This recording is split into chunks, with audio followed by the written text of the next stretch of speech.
to the Disrupt Your Career podcast, brought to you by Claire Harbour and Antoine Thiard. We're passionate about helping everyone find fulfillment in their work life.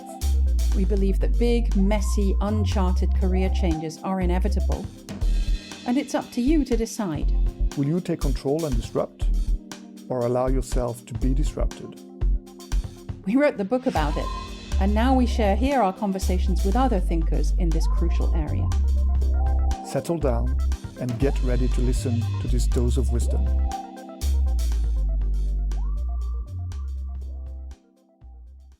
So today on Disrupt Your Career, we are welcoming Gianpiero Petriglieri, who is an extraordinary professor at INSEAD. That's where both of us first came across him. And he's here to discuss all kinds of things with us. So Gianpiero, welcome, and thank you so much for joining us. Thank you, Claire, for inviting me. It's a great pleasure. So let's start with the rather varied career that you've had. Tell us about how you started out. How did you transition from training as an MD, becoming a psychiatrist and psychotherapist, to the version of yourself that you are now? Can you give us some kind of indication of how you've ended up being so interested in the intersection of leadership, identity, adult development, and experiential learning, and probably loads of other things that I haven't yet found out? Yeah, I mean, like many careers these days, I can tell a linear story, but the truth is it was a combination of interest and serendipity, frankly. I was, I trained as a medical doctor and a psychiatrist, and as I was beginning to work in mental health, two things happened. One is I had an interest in systems. There's a big part of psychiatry which is interested in how systems around us, groups and organizations, can make us healthier or can sometimes make us more ill. And obviously, in the clinical world, we spend a lot of time thinking about the family, but another big system that was obviously affecting people was the workplace. So I had an interest in how not just what happens inside people's heads, but what happens around people affected their life, even as a clinician. And the second thing that happened was that, it was around the beginning of the century, and there was really the booming of coaching. And one of my supervisors, who have come to be known, introduced me to someone who at the time was working in Switzerland, launching some experiential learning. And I went, and I was interested in learning a little bit more what was happening in this world, and what was, a 3-day exploration turned into a 6-month residency, and then it turned into 5 years of my life in which I actually spent time a little bit between the two worlds, working as a psychotherapist with young managers, MBAs, but also working in consulting and leadership development. And at that time, I really kind of developed my interest in the role that work plays in people's life. At the end of the day, we don't just spend. People often say we spend a lot of time at work, so it's important for us. But it's not just the time we spend. We invest a lot of ourselves at work. Work in many ways is the venue in which a lot of people try to discover who they are, develop who they are, find out who they can be. And so what happens is, my original interest, which is, what's the place of work in people's lives, just emerged. And then around 2006, INSEAD called me up and invited me to teach a course for 6 months. And I've been there for 16 years. I haven't regretted it. And so in many ways, mine seems to be one of this stark transition. I am actually doing, I'm a management professor, and it looks like I'm doing something that's radically different from my training. But at the end of the day, I'm not. I still continue to be interested in how does the workplace make us better, more human, if you want, and why does it sometimes make us ill? And And I love helping people, not just, that maybe the transition I made is moving from helping people cope with different difficult circumstances, which is what you often do when you're a clinician. You get people who are suffering because of their moment, of their circumstances, and helping them find better adaptations, to actually working a little bit on the other side, helping those who have the power to create those circumstances, create circumstances that are a little bit healthier for themselves and for people around them.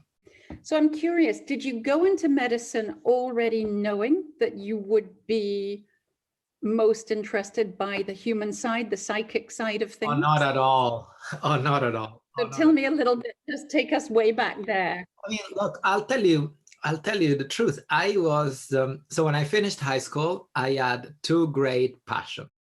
One was science and the other one was literature and poetry. Okay, and that's tough in Italy, isn't it? You have to go for one or the other. You can't have both. Yeah, it's a little bit of, I've always been one, in impossible, sort of trying to combine difficult principles. But anyway, at the end of the day, I felt that medicine was a little bit more interesting and it was kind of pragmatic. And I've always liked working with people. My dad was a doctor, so it seemed, it was familiar to me, and I loved medical school. I absolutely adored medical school. It was just, it's just a way of thinking that I carry with me, just diagnostic thinking, the trying to figure out an issue, trying to sort out what's the intervention that you can do where with the minimum effort and harm, you create the maximum benefit. It was just some of the best years, in my education. And then when I finished medical school, the question came like, okay, what am I gonna do? What am I gonna specialize into? And that's when I thought, now I'm gonna do psychiatry, because psychiatry is gonna be the most poetic of the medical specialties. Okay. And so now I've done the kind of, I've done the nuts and bolts, I've got the basics, and I'm gonna go into psychiatry. And I had a romantic view of psychiatry, which was going to be more kind of psychoanalysis. It's going to be much more soulful, sitting there having these meaningful conversations. And I went into psychiatry, and honestly, it was very difficult because it was much more plumbing than poetry. And it wasn't the psychiatry that I had imagined. I wasn't particularly happy. I enjoyed it.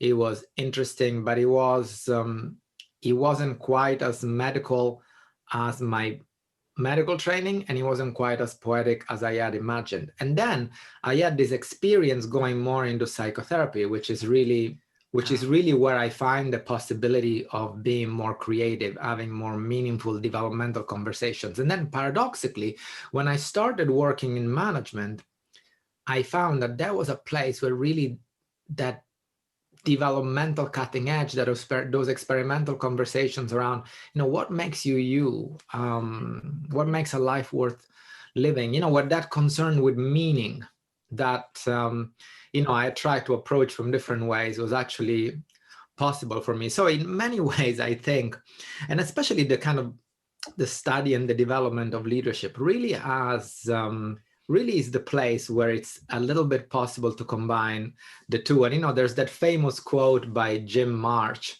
that leadership is a little bit of plumbing and a little bit of poetry. And I think that I've landed in this field because maybe that is the place which best suits the two things that I've always been interested in. There's certainly a lot of science into it. There's a lot of rigorous systemic way of looking at things, especially in the kind of research we do. But there is still a certain poetic spark, because at the end of the day, leadership isn't just mechanical enterprise, isn't just trying to create a machine that gets you to achieve certain goals. It's also about making choices to bring a certain world to life. And that's a little bit like, and I kind of tend to think of leadership as applied poetry. You need the poetry to imagine, but you need the science to make it work. Yeah, so that's how I got to it. But, in many ways, I'm not going to pretend that there was an enormous element of chance. That very often what makes us are the people we encounter and the people we lose. And there was a moment in which I encountered this field and people were working in this field, and I decided I was going to commit it. I was going to commit. I was going to commit to them. I was going to commit to this.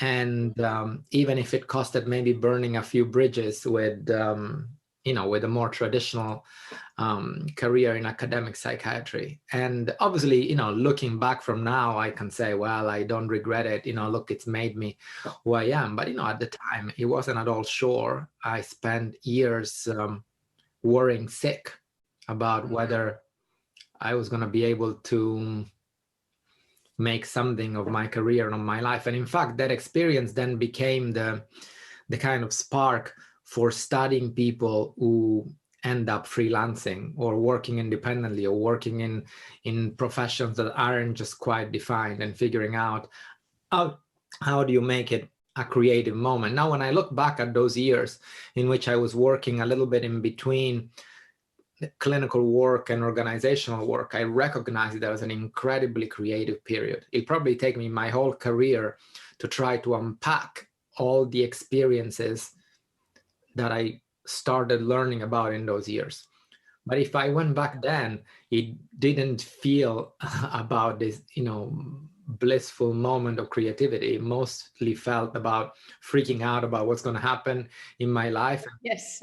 To the few anchors I had in order to stay safe and sane and continue to move forward and discover who I was becoming, which I think it's the predicament of a lot of careers these days. Careers are no longer these very neat progressions where you make a decision about who you want to be, and then you figure out how you're going to get there. And then implement it for 40 years. Anyways, there is no there, right? A career is a constant process of discovering who we are, but even more who we're becoming. Indeed. Let's go back to this theme of meaning, which you alluded to a little earlier, and which is coming back here now. So you wrote an article in the HBR, Finding the Job of Your Life, in which you talked a lot about how people crave for meaning at work, in work, and from work. But you also have said that meaning, like love, is a consequence and not a destination. So is the idea of meaningful work an illusion? Or what? What is in this paradox, and what's your advice to help people to get as close as they can to a sense of fulfillment in their work life? Is meaningful work an illusion? I wouldn't put it this way. That's not the word I would use, but I also wouldn't disagree. Okay. In the sense that if I can go along with, I can play with the idea that it's an illusion, but then it's a pretty useful illusion. Mm-hmm. There are many illusions, if you want, without which life is absolutely unbearable, such as, freedom, or are we really ever free? Who knows? Freedom may be an illusion, but without a sense of freedom, life is unbearable. Love. How does love really exist? Are we ever really fully loved? Perhaps it's an illusion. Well, but without a sense of love, life is pretty solitary.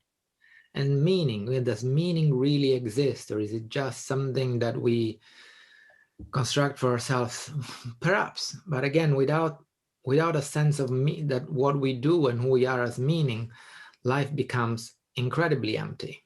And so in that piece, I was making the comparison to love and meaning, just to say that even if you want to call these illusions, they're extremely important experiences. See, I wouldn't call it an illusion. I would say it's a subjective experience. It's an illusion only if you take a very hardcore kind of positivist scientific view, where anything that you cannot track or measure, or it doesn't have physical, let's put it this way, it doesn't have physical properties.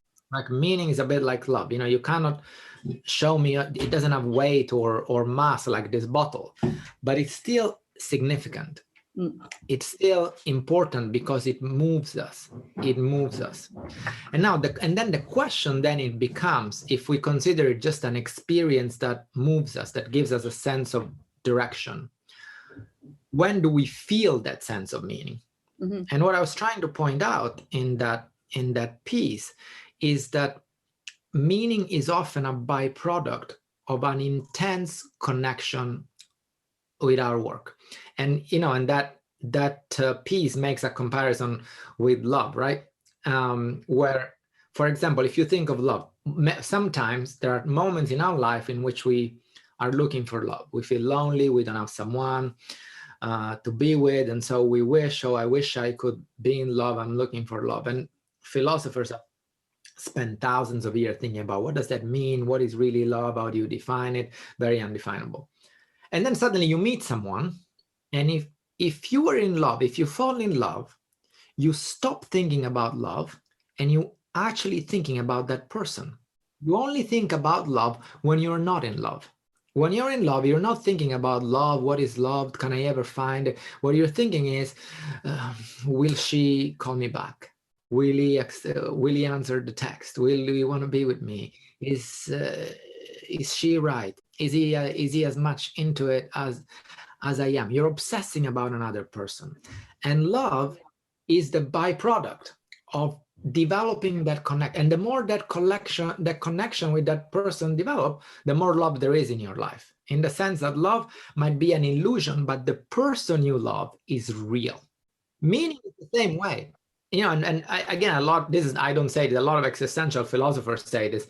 Meaning is the same way. We worry a lot about meaning when we don't have it. If you ask the soldier who's willing to die for their country, if you ask the surgeon who's kind of devoted their life to saving people in the emergency room, they're not thinking, oh, is this meaningful? What they're thinking is, what do I have to do next? And their whole self is infused in the work. And we experience a sense of meaning, paradoxically, most when we're not thinking about meaning at all, when we're actually so engaged, involved, infused, immersed in our work that we are in it. We are of our work and in our work. And that's when work is most meaningful. When our connection to it allows us to feel like we're using our all talents, our all resources to do something useful for others. And in those moments, work is just a connector, it's just a conduit to bring ourselves out in the world and use them to do something useful for others. And in fact, that's what most research on meaning shows. When we feel that our work allows us to express our values and to do something useful to others, we have a sense of meaning. And when we don't, we don't. And then we think about meaning. You see, so it's not that meaning is an illusion. Meaning is extremely real, but it's an experience that comes as a result of living into our work. Now, then we could also go down another path, which is, but is that a good thing? Because, of course, it's like, if you continue that comparison with romantic love, one of the things we know, romantic love is wonderful in many ways, but it doesn't make you think very rationally, and sometimes it can hurt you. It can hurt you very much because, of course, the flip side of that coin is loss. And so that, if you're deeply in love and then you lose that or person or thing that you're deeply in love with, then you feel you lose a piece of yourself. And that can apply in meaning and work as well. Very much, because it's very fulfilling. The more meaningful the work is, the more fulfilling it is, but the more demanding it is. Mm-hmm. And if your whole self is really invested in that work, then sometimes what happens is you can become completely possessed, right? Really possessed by work, in the sense that you don't technically have the work has you. And you have the same fear that if the work were to disappear, then yourself also disappears. And you and I, I'm sure, know a fair amount of people, and we have perhaps experienced it ourselves. This sense of the work disappears and it's like the lights go off. For whatever reasons. For whatever reasons, yeah. So let's go back then to these gig economy workers. There are more and more of them. The pandemic's probably added to the numbers. I haven't looked at the statistics recently to see which direction numbers are going in, but I would imagine that there are more and more people working independently rather than... Oh yeah, especially now. Exactly. So one of the things you found in your research is that independent workers create a feeling of mastery and that they rely on a community or a tribe. I find that in the work that I do, and Antoine and I are a little tribe of writers and thinkers about our little area. So we've got a mini tribe, and then we've all got our bigger tribes too. Can you tell us a bit more about these ideas of tribe and mastery that might help our listeners who are gig workers or who are going to become gig workers either willingly or not? Well, you see, and this links to the conversation we were having earlier about meaning, right? You know, when you look at people that have a deep sense of meaning in their work, they often attach their meaning not to the organization, but to the actual. Now, entrepreneurs are different, because entrepreneurs create an organization, then they often feel their primary attachment is this organization they've created. But for most other people, their deepest sense of meaning comes from the work they're doing. It's not the organization, it's the work. You know, and I was doing this work with Sue Ashford and Emmy Brzezinski at Michigan and Yale. What we were looking at was, if you look at people who are very successful working independently, you will find people who are probably the purest research setting for looking at people's relationship with their work. And what we found was an interesting phenomenon, which is most of these people, and we studied, you know, consultants, coaches, artists, filmmakers, you know, people on the more creative end of the spectrum, people on the more businessy kind of, you know, IT designers end of the spectrum.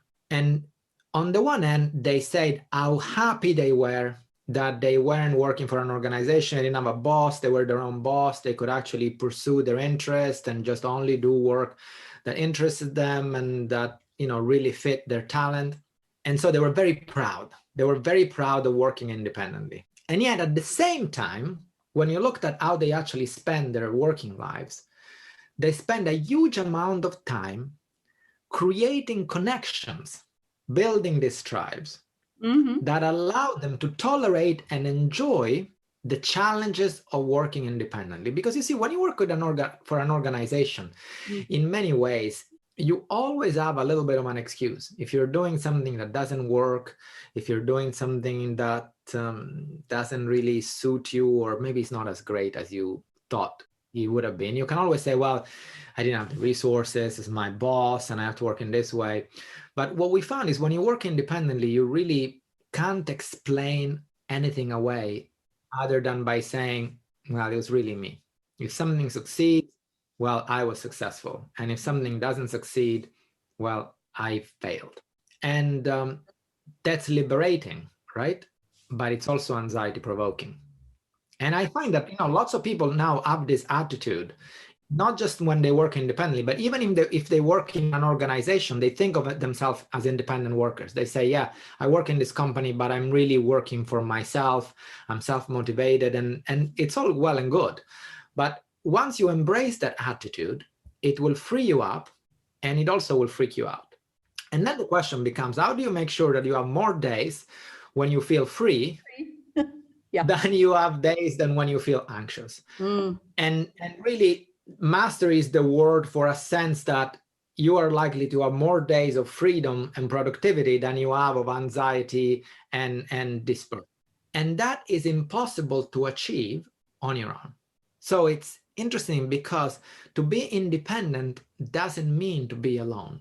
And in fact, the most successful independent people often aren't alone.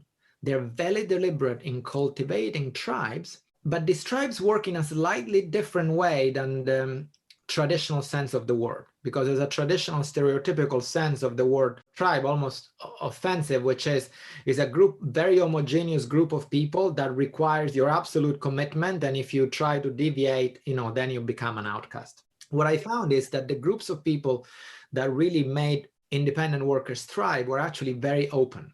They had deep commitments, but it was a deep commitment to everyone's individuality, rather than a deep commitment to kind of fostering a conformity where we are all the same. And this presents a challenge to try to replicate this in an organization, because in an organization, when we try to get people together, we usually try to induce a degree of conformity. Let's all agree on, you know, not necessarily to all be the same, but at least to believe the same values. I think many companies are wrestling with, how do you crack the challenge? How do you have a strong culture without putting people under pressure to conform? You know, I think the holy grail of any corporate leader these days is having the benefits of a strong culture, which is the sense of commitment, the sense of belonging, and the value of diversity, which is the kind of ideas and innovation that brings. Indeed. And it's a holy grail that is very difficult to seek out and achieve. Well, it is and it isn't. It's difficult if you think of a strong culture and a diverse group as being somewhat in opposition. But it's not if you think about building a strong culture on the ideal of inclusion. If you think at the strength of your culture not being advancing a single ideal or a single story, but if you think of the strength of your culture as actually being able to host different stories. And that requires a little bit of a shift in how we think of ourselves as leaders, right? Rather than being overcommitted to one principle, to actually being committed to hosting more than one principles. So I think to the degree that we still have an old-fashioned image of leadership as fanatic pursuers of a certain idea, then yes, that to build that sort of culture becomes difficult. But the moment you shift of idea of what leadership is and what it looks like, then actually building that culture becomes, a direct consequence. It's not necessarily difficult. Fantastic. Okay. Let's move to some of the work that you do at INSEAD. You lead the Management Acceleration Program, which is the school's flagship executive program for emerging leaders. As you deal with many participants in the program, what have you been observing about how people best manage their transition to leadership responsibilities? What's helping them and what tends to derail them? Well, the biggest derailer is thinking first you have to be somewhat formalized as a leader. First, you have to be in the leadership position, and then you get to show that you can lead. And I think if you think that way, you'll never get there. If you think, well, once I get in a leadership position, then I'm going to really be able to lead, then you'll never get there. Yeah. Because it's a little bit like saying, once is it easy for me to lead, then I can lead. Leadership often is needed and is required when it's actually harder to do. And so in many ways, it helps to think about that it works exactly the other way around. First, you actually show that you can lead when you're not necessarily required, expected, or appointed to lead. And then very often you get brought into those positions. And the thing that I think helps most people make the transition, and I think people are, really more open now than ever, is realizing that you always need a foundation of technical expertise. You need some kind of strategic ideas about, where we are going and how we might get there relative to the competition, or maybe in an entirely new field. But at the end of the day, your leadership hinges in being able to work with people and manage yourself in such a way that you can maximize the value of your expertise and realize the possibilities of your strategic ideas. It's really that personal and social work that actually allows your strategy to create value and your expertise to create value. And so I think this focus on using yourself and using your relationship as a way to really enhance the value of your strategic ideas and your technical expertise is what allows leaders to succeed. And I think it kind of challenges a little bit. There used to be this old theory, right, from the 70s that, as people progress in their careers, first they have to be technical experts, then eventually they have to be able to manage people, and then they eventually have to have a strategic mindset and manage the whole enterprise. And this was a sequence. And of course, if you think about it, is that really the case? No. Well, it's never ever been that simple, because there's nothing to say that a 23-year-old can't have an incredible strategic vision. He just may or may not be able to implement it. And the other way around, you couldn't have someone who's very strategic and has no idea of what's the technical core of the enterprise and be an effective leader. In fact, what makes you a leader is that you integrate the technical expertise, your social abilities and resources, and your strategic insight. So a lot of what we do in the, in the Management Acceleration Program, in a lot of leadership development work we do is think about how do you deal with moments in which these three lenses, the technical lens, the behavioral lens, and the strategic lens are in friction. And leaders face that all the time, right? What seems to be the right strategic direction is not really politically palatable, and it doesn't quite fit the technical competences we have. And so what do you do? Which directions do you go to, and how do you kind of resolve those potential moments of frictions and trade-offs? Who do you have to bring in the room? How do you bring people together rather than making them drift apart?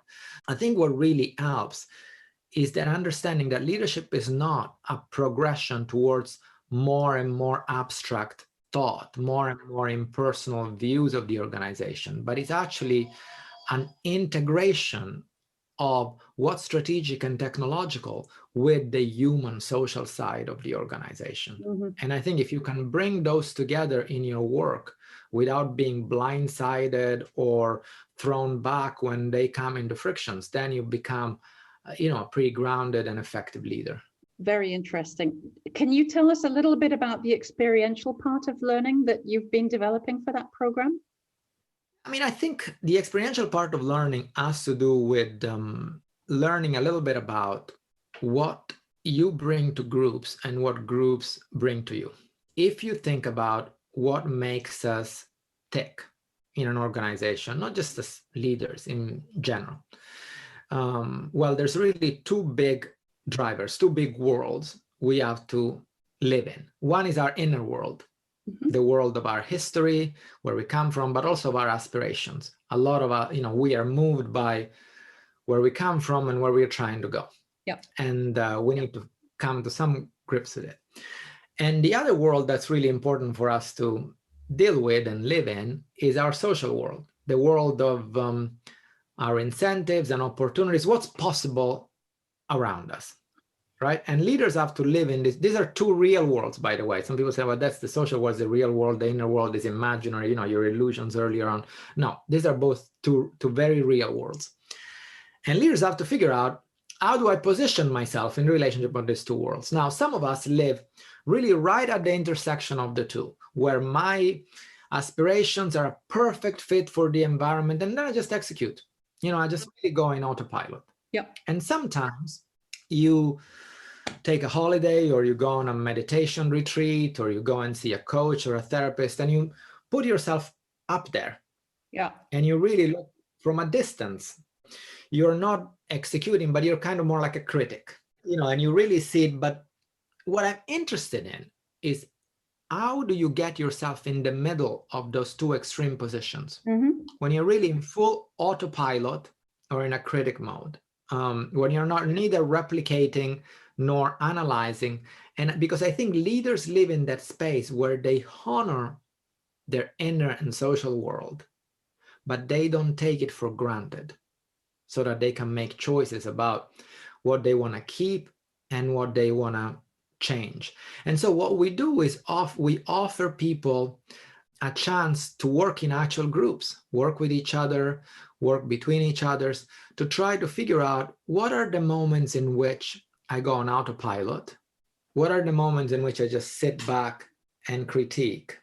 And what are the moments or the states or the situations in which I am able to be both fully present, but also aware enough that I can make some changes? And one of the things that I often say is, as a leader, you don't need to be perfect. You need to be awake. And going back to what we were saying earlier, it turns out that very often we are able to stay in that middle ground between autopilot and critique when we have people around us that are willing to help us. And what we call friends of learning. Most of us are surrounded, especially the kind of people that come to our executive programs. They're very successful often. Yes, they're struggling, but they've done well enough that they're surrounded by friends of their performance. By people who praise them for what they do, and by people who reassure them that everything is going to be okay. But very often we have fewer friends of learning, which is people who kind of praise you for what you could become, and that push, and that don't just reassure you, but also challenge you to, that work in another gap. I always say, look, inside all of us, there are three. We are in the present, we are one, but then most of us are very simplifying. We have three futures. We have the kind of steady state, who we imagine we become if things just continue rolling the way they are.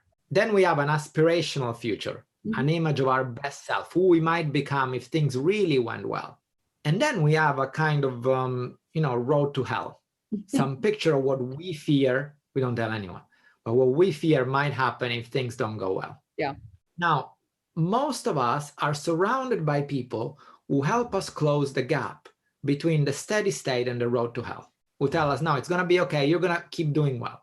But what I'm really interested in, how do we create, and I think actually executive education, that's what you should do. That's the most important thing. It's even more important than the knowledge you acquire and than the insights you have is, do you build relationships with other people that actually operate on the other gap, the gap between the steady state and your aspirational state, that help you really move yourself up there.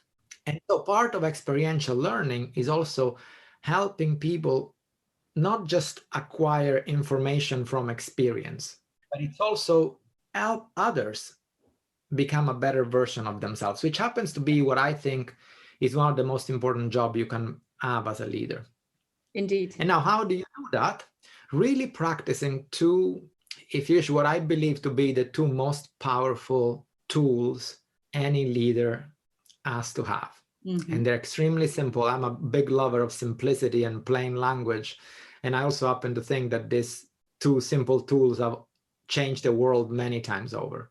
And one is your ability to pay attention. And the second one is your ability to have a conversation. If you think about it, very often great social movements have started with someone saying, hey, we should pay attention to this and we should talk about it. Why can't these people vote? Why should they sit on a different part of the restaurant? And every great dictatorships tells you you shouldn't pay attention and you should be scared to have a conversation. Now, leaders' work begins with knowing where they're orienting their attention and being able to have the conversations that actually allow their teams, their organizations to move towards a better place. And so when we do experiential learning, a lot of what we do is actually inviting, nudging, helping people to look at what is it that you pay attention in any given moment. If we're doing an exercise, what did you pay attention to and what did you talk about? And what did you ignore and what could you not talk about? And you were talking about earlier about culture. Another way of defining an organizational culture is basically a set of implicit rules about what is okay to talk about and what is okay to think about. And if you want to be a leader, one of the things you have to do is to be very deliberate about that. You have to be very mindful about, what are some of the things that we've always paid attention to, that we want to keep paying attention to, but what are some other things that maybe we haven't paid attention to and we want to start paying attention to? What are some things that we always talk about, but what are some things that we maybe don't talk about and we ought to talk about if we want to have a different outcome? And that's where, I think a lot where this ends, when I work with people who either aspire to become leaders or who think of themselves as leaders, but they like to lead in a different way. A lot of where we end is this idea that leadership, in many ways, it's an argument with a tradition. As a leader, you're always in relationship with a tradition. Sometimes some parts of the tradition you want to preserve and keep alive. Some part of this tradition you want to really tweak and change. And some part of the traditions need to be let go. And leaders are usually the people who are able to make the judgment, not just themselves, but then also help others see the value of those judgments and go along with that. And some leaders really primarily work to preserve traditions, which is okay. Some leaders really primarily work to disrupt traditions, which is okay. But many leaders, and I actually think that the harder kind of leadership is the leadership that sort of works a little bit between those two extremes, where they are trying to figure out how do you keep a tradition alive, which means that some elements have to stay the same and some elements have to change. Well, that is an extraordinary experience to be going through in that program. And I must say that I constantly recommend it to clients and encourage them to go and demand that their company send them to That's great. You know, one of the things that was interesting is, you know, I've been doing this now for a few years, and the map also allowed me to make a point, which is 10 years ago, there was a belief, pretty widespread, I would say, in management education, which is people that were, you know, at the sort of what we traditionally call the high potential talent level, you know, mid 30s, early 40s, they're really interested in getting kind of the nuts and bolts, the technical, strategic part of leadership, but not really in the more personal, soulful, cultural aspect of leadership. That's something you think about when you're later. You know, there was almost an element of prejudice and ageism into the old-fashioned leadership development theory. Indeed. And one of the things we said is, what if that's the problem? What if that's the reason why we get so many leaders who are emotionally illiterate, extremely powerful, but emotionally illiterate? And what if instead we actually did a program for high potentials, which was very deep on the leadership development element? And what we found over these years is people are not only interested, but they're eager. They're eager to become the kind of leader who doesn't need a remedial intervention when they have a midlife crisis in their 60s because they've done so much harm to themselves and others that they want to figure out how to make it right. You know, and this goes back to my idea. We shouldn't try to fix things.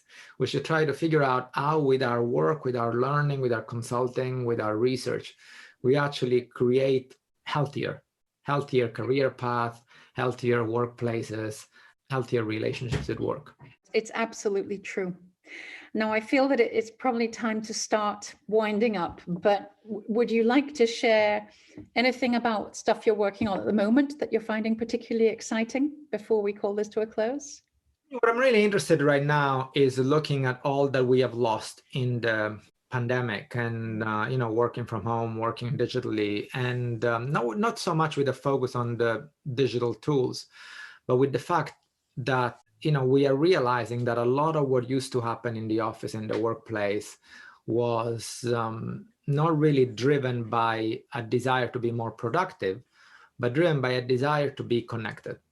So I'm working on, for example, the value of friendship at work. A lot of the stuff that used to happen in an office was, for better or worse, our working culture is still very technical. And so we would have a formal space, a meeting, in which, you know, we would be a little bit tough and very numbers oriented, trying to get what needs to be done. And then leave the meeting. And there would be the informal spaces, which would be for reconnecting, reparation. I'm sorry I said that. Oh, I didn't mean it that way. What do you think happened there? You know, I couldn't give you that budget, but I will give it to you maybe in the next quarter if things are well.